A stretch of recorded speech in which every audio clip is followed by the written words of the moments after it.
দিয়ে নিয়ে আসাই, কি করবো? ঘাস কোথায় পাবো ঢাকা শহরে বলো? তাহলে পছন্দের খাবার হ্যাঁ, ঘাস।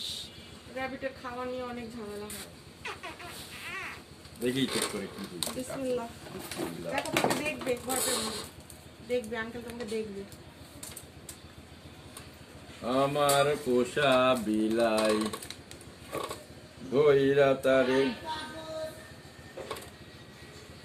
লোম পরে অনেক দেখা যায়। হ্যাঁ, সেদিন গোসল দেন কয়দিন পর পর? গোসল করাই না আমি। গোসল দিতে হয়। না, খরগোশের যে কানে পানি গেলে আবার সমস্যা। আমি ভিজা কাপড় দিয়ে আপনি মুছাই দিই। গোসলটা গলা পর্যন্ত দিবেন, ঠিক আছে? কানে পানি দিন, মাথায় পানি দিবেন হ্যাঁ, এই পর্যন্ত দিয়ে। সামারে করে দিয়ে উইন্টারে গাটা মুছাই দিও। না, উইন্টারেও গোসল দিবেন। গোসল দিলে এগুলো পড়বে না, এটা মাইটের কারণে হয়। ওদের গায়ে পোকা থাকে, মাইক্রোস্কোপিক চোখে দেখা যায় না এগুলো। ওগুলো হইলে এরকম মানে একদম র্যাবিট থাকবে, একদম ঝরঝরা। লোম পড়বে কেন?